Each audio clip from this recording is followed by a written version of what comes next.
నమస్తే, నేను మీ పద్మావతి. ఈరోజు మనతో పాటు ప్రముఖ ఆధ్యాత్మికవేత్త మరియు వాస్తు జ్యోతిష్య పండితులు శేషగిరిరావు గారు ఉన్నారు. నమస్కారం గురువుగారు. నమస్తే అమ్మా.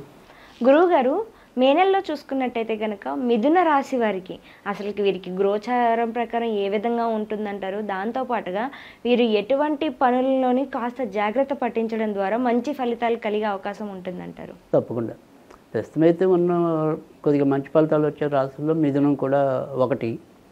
అయితే మరి ఏ రకంగా జాగ్రత్త తీసుకోవాలి, ఏ రకంగా మంచి ఎక్కువ అనేది ఇప్పుడు ఒకసారి మాట్లాడుకుందాం.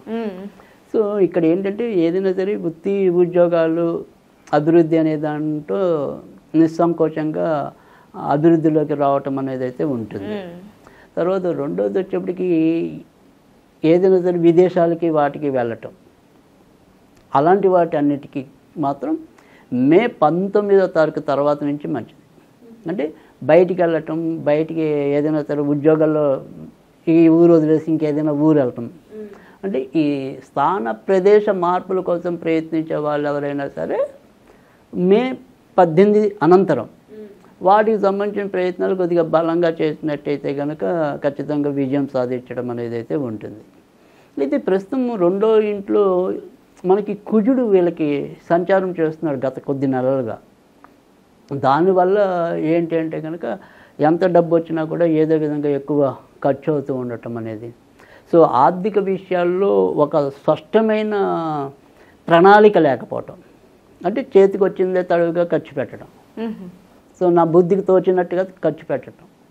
సో అలాంటివి కొంతవరకు వీళ్ళని ఇబ్బంది పెట్టడానికి, లేదా ఖర్చు పెట్టేసాక అయ్యో నేను ఇలా ఖర్చు పెట్టకుండా ఉండాల్సిందే అని బాధపడడానికి అవకాశాలు ఎక్కువ ఉంటాయి. గురువుగారు, మరి ఈ నెలలో వీరికి ఖర్చు ఎక్కువ అయ్యే అవకాశం ఉంటుంది అంటున్నారు కాబట్టి, అంటే ఆ ఖర్చు ఏదైనా మంచి ఫలితానికే వాడే అవకాశం కనిపిస్తున్నాయంటారా, లేకుంటే అన్నీ కాస్త ఉపయోగకరం లేకుండా ఖర్చులు పెట్టే అవకాశం ఎక్కువ కనిపిస్తుంది అంటారా?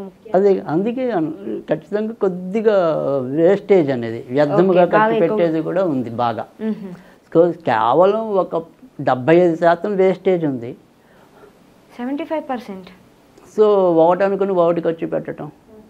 సో లేదు, ఎలా ఉంటుందంటే ఒక్కోసారి వాళ్ళు మంచి కోసం అనుకున్నది కూడా నష్టపోవచ్చు. అంటే కొన్ని సందర్భాల్లో ఏమవుతుందంటే పలానా నీకు ఉద్యోగం ఇప్పిస్తాను, ఒక 10,000 కట్టు, 1,00,000 కట్టు, నీకు ప్లేస్మెంట్ చూస్తాను, ఇలాంటివి ఉంటాయి కొన్ని అప్పుడప్పుడు వింటూ ఉంటాం. కానీ అది ఈ నెలలో వీళ్ళు ఆ రకంగా ప్రయోగాలు చేయడానికి వీలు కాదు. సో ఒకసారి నష్టపోయే అవకాశాలు ఉంటాయి.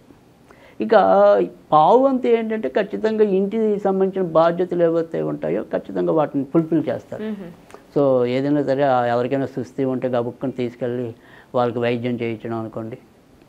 అలా ఇంటి బాధ్యత, సామాజిక బాధ్యత ఏదైతే ఉంటుందో దాన్ని కొద్దిగా గుర్తించే మసులుతారు. అక్కడ కొంతవరకు మనీ బాగానే ఉండటం అనేది ఒకటి. తర్వాత రెండోది ఏంటంటే ఏదైనప్పటికీ కూడా ఇప్పుడు ఇంకా మే 14 నుంచి రాత్రి నుంచి గురుడు మారుతాడు. ఆ మారేలోపు వీళ్ళు ఏదైనా సరే ఉల్లాసయాత్రలు, విలాసయాత్రలు అలాంటివి చేయడానికి, అంటే అక్కడ కొద్దిగా వ్యక్తిగత ఆనందం కోసం ఖర్చు పెడతారు కాబట్టి కొంతవరకు పర్వాలేదు.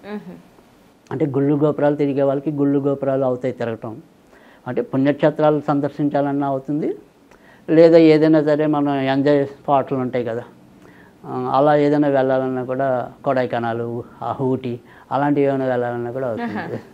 సో అలా రెండు రకాలు, అంటే ఉల్లాసం కావాలనుకున్న వాళ్ళకి ఉల్లాసం వస్తుంది, ఆధ్యాత్మికం కావాలనుకున్న వాళ్ళకి ఆధ్యాత్మికం కూడా వస్తుంది. ఏదైనప్పటికీ కూడా ప్రయాణాలు అయితే ఉన్నాయంటారు.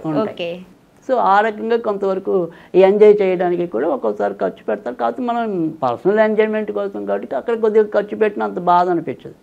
కాదు ఇక్కడ ఏమవుతుందంటే మనం వేస్టేజ్ అన్నాం చూడండి, ఇక్కడ వెళ్ళిన ప్రదేశాల దగ్గర ఏమవుతుందంటే వీళ్ళు పనికిరాని వస్తువులు కొనుక్కుని రావటం, తీరా ఇంటికి వచ్చాక ఆ చీరకి ఇక్కడ చిల్లు ఉంది, అక్కడ చిల్లు ఉంది అనుకోవటం. సో అది మనకి వేస్ట్ అవటం. ఓకే. సో అది కొంతవరకు ఇబ్బంది పెట్టడం అనేది ఉంటుంది. సో అదర్వైజ్ అంతా కూడా బాగానే ఉంటుంది.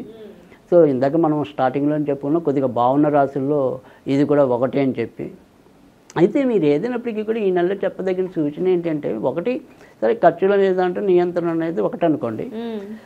ఏదైనా సరే మారాలి, మన ఉద్యోగం మారాలి, లేదు మన ప్రదేశం మారిపోవాలి, మనకి హైదరాబాద్ వచ్చి రాలేదు, లేదు నాకు విశాఖపట్నం వచ్చి రాలేదు, నాకు విజయవాడ వచ్చి రాలేదు, అలా అనుకున్నది ఏదైనా ఉంటే ఇప్పుడే మార్పు కోసం ప్రయత్నించండి.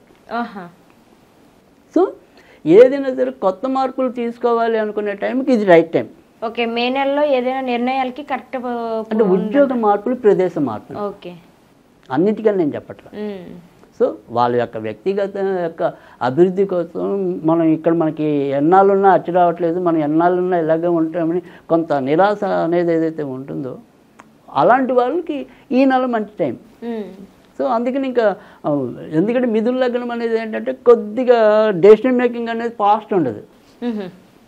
ఎప్పుడు వీళ్ళకి రెండు రకాల ఆలోచనలు ఉంటాయి. కాసేపు అది రైట్ అనుకుంటారు, సో కాసేపు ఇది రైట్ అనుకుంటారు. సో ఆ నిర్ణయాలు తీసుకోవటంలో ఒక్కోసారి వీళ్ళకి అంత ఫాస్ట్నెస్ అనేది ఉండదు. తీసుకున్నాక అమలు చేయగలరు మళ్ళీ. అది తీసుకున్నానికే రకరకాల ఆలోచనలు. సో అందుకని ఇక్కడ అలాంటి ఆలోచనలు పెట్టుకోవద్దు. మీరు మారాలా, మారిపోండి, ఇదే రైట్ టైం. సో ఆ రకంగా మిథున రాశి వాళ్ళు కనుక ప్లాన్ చేసుకుంటే కనుక సక్సెస్ అవ్వడానికి అయితే ఉంటుంది. తర్వాత ఇంక వచ్చేప్పటికి వ్యక్తిగతంగా ఆరోగ్యం. ఈ వ్యక్తిగత ఆరోగ్య విషయంలో వచ్చేప్పటికి ఏంటంటే వీళ్ళకి ప్రస్తుతానికైతే మరీ ప్రమాదకరమైన వ్యాధులు వచ్చే అవకాశాలు అయితే లేవు. నార్మల్గా వస్తే ఈ ఊపిరితిత్తులు, శ్వాసకి సంబంధించిన ఏమైనా సరే మధ్య మధ్యలో చిన్నవి ఇబ్బందులు ఎదురు కావచ్చు. తర్వాత కొంతవరకు వాటర్ ఎక్కువ తీసుకోవాలి. మధ్య మధ్యలో ఏమైనా వస్తే యూరినరీ ఇన్ఫెక్షన్స్ కూడా రావచ్చు. సో అందుకని సాధ్యమైనంత వరకు కూడా కొద్దిగా వాటర్ ఎక్కువ తీసుకోవాలి. అంతకంటే పెద్ద మరి బాగా బలమైన వ్యాధులు వచ్చే అవకాశాలు అయితే లేవు. ఇంకా మిగతా అన్ని విషయాలు కూడా బాగానే ఉన్నాయి. తర్వాత వ్యాపారస్తులకు కూడా మే 14 దాటిన తర్వాత మరింత లాభాలు బాట పట్టడానికి అవకాశాలు అయితే ఉంటాయి. అయితే ఎవరికైనా సరే అటు ఇటు రాజకీయ రంగంలో ఉన్న వాళ్ళైనా సరే, తర్వాత వ్యాపార రంగంలో ఉన్న వారికైనా సరే, ఎవరికి ఎలాంటి ఆదాయాలు ఉన్నా ఆదాయాల్లో మాత్రం కొద్దిగా ఖర్చు ఎక్కువ అనేది ఈ నెలలో మనం చెప్పదగిన సూచన. సో బట్ రాబడికి మాత్రం ఎవరికి కూడా ఇబ్బంది లేదు. ఏదో విధంగా అందరికీ కూడా వారి స్థాయికి తగ్గట్టుగా రాబడి లభించడం అనేది అయితే వరం ఉంది ఈ నెల. సో అలాగే కొంతవరకు వాళ్ళు సేఫ్ జోన్లో ఉన్నట్టే ఆ రకంగా మాత్రం. తర్వాత ఇంకా విద్యార్థులకు కూడా మరి చెప్పుకోదగిన వ్యతిరేక పరిస్థితులు అయితే లేవు. ఖచ్చితంగా వారు ఎంచుకున్న చదువుల్లో ముందుకు రావటం అనేది అయితే ఉంటుంది. అయితే ఏదైనప్పటికీ కూడా ఈ యొక్క ఐటీ చదువులు చదివే వాళ్ళకి కానీ, అంటే ఇన్ఫర్మేషన్ టెక్నాలజీ, తర్వాత మళ్ళీ వచ్చేప్పటికి ఏంటంటే వీళ్ళు కూడా ఈ వైద్య విద్య అభ్యసించే వాళ్ళకి కూడా ఈ నెల కొంతవరకు మంచి ఫలితాలు ఉంటాయి. తర్వాత హార్డ్వేర్ నెట్వర్క్ దానికి సంబంధించిన దాంట్లో ఉన్న వాళ్ళకి కూడా మంచి ఫలితాలు ఉంటాయి. అయితే ఇవాళ కొద్దిగా సివిల్ ఇంజనీరింగ్ అనేది తక్కువ మంది తీసుకుంటున్నారు, కానీ నిజానికి సివిల్ ఇంజనీరింగ్లో ఉన్న వాళ్ళకి ఈ నెల అలాంటి వాళ్ళకి చాలా మంచి ఫలితాలు రావడానికి కూడా అవకాశాలు ఎక్కువ ఉన్నాయి. కనుక ఆ రకమైన కూడా విద్యార్థులకి మంచి ఫలితాలు రావటం అనేది అయితే ఉంది. ఇక భార్యాభర్తలకి మాత్రం అప్పుడే కోపం, అప్పుడే అన్నీ. సో మళ్ళీ వెంటనే ఇద్దరు ఒక అండర్స్టాండింగ్కి వచ్చేయటం. సో వచ్చేసరి అనుకునే లోపే మళ్ళీ ఇద్దరు కూడా ముక్కు చూసుకోవటం. సో ఏదో ఒక ఇబ్బంది ఉంటుంది. కానీ ఓకే, ఓవరాల్గా అయితే భయపడాల్సింది, బాధపడాల్సింది ఏమీ లేదు. ఇవి మనకి మామూలే అనుకోవటమే. సో అందుకని అంత కంగారు పడాల్సింది అయితే ఏం లేదు.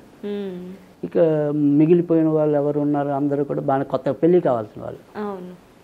మరి కొత్తగా పెళ్ళి కావాల్సిన వాళ్ళకి ఈ నెలలో వీరికి ఏమైనా అవకాశాలు ముందుకెళ్ళవా అంటే కనుక మరి వీళ్ళకి కూడా అవకాశాలు అయితే కనుక మే 14 రావాలి. అంటే గురుడు ఎప్పుడైతే రాశిలోకి వస్తాడో అప్పుడు తన యొక్క వివాహ స్థానాన్ని చూస్తాడు. కనుక గోచర వస్తే మనకి మే 14 దాటిన తర్వాత నుంచి తప్పకుండా వీరు ఏదైనా సరే ఇళ్లలో పెళ్లి కోసం ఉన్న వాళ్ళు ఉంటే కనుక కొద్దిగా ముమ్మరంగా ప్రయత్నాలు చేసినట్టయితే విజయం పొందేది చాలా ఎక్కువ ఉంటుంది.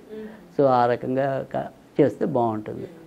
గురువుగారు, అయితే మిథున రాశి వారికి చూసుకున్నట్టయితే కనుక మే నెలలో వీరు ఎటువంటి పరిహారాలు పాటించడం ద్వారా, మీరు గతంలో కూడా చెప్పారు కాస్త ఖర్చు అనేది ఎక్కువగా కనిపిస్తుంది అని అనేసి, మరి వీటన్నిటినీ కూడా కాస్త కంట్రోల్లోకి తెచ్చుకోవడానికి ఎటువంటి రెమెడీస్ పాటించాలంటే? తప్పకుండా. ఎందుకంటే వీళ్ళకి ఏదైనా సరే అధికంగా మనకి దూబరంగా ఖర్చు అవటం కానీ, తర్వాత ఎవరైనా సరే నమ్మి మోసపోవటం కానీ, అంటే ఇందాక మనం చెప్పిన ఎవరో ఉద్యోగం ఇస్తాను 1,00,000 కట్టి అన్నాడు ఇదని అలా. సో ఏదైనా సరే ఇతరులని నమ్మి మోసపోటాలి.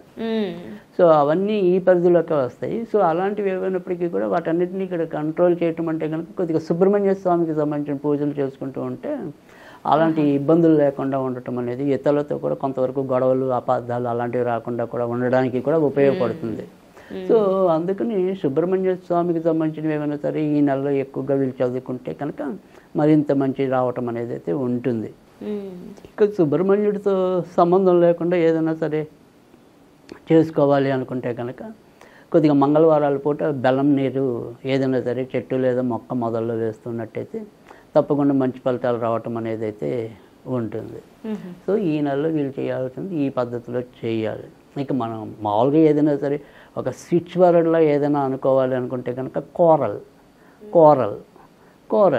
ఇది అనుకుంటే కనుక వాళ్ళకి మంచి ఫలితాలు ఉంటాయి. చాలా చక్కగా వివరించారు గురువుగారు. అయితే మిథున రాశి వారికి మే నెలలో ఏ విధంగా ఉంటుందో పాటుగా ఎటువంటి పరిహారాలు చేసుకోవాలి, దాంతోపాటుగా స్విచ్ వర్డ్ కూడా చాలా చక్కనైంది ఇచ్చారు ప్రతిదీ కూడాను. ధన్యవాదాలు గురువుగారు.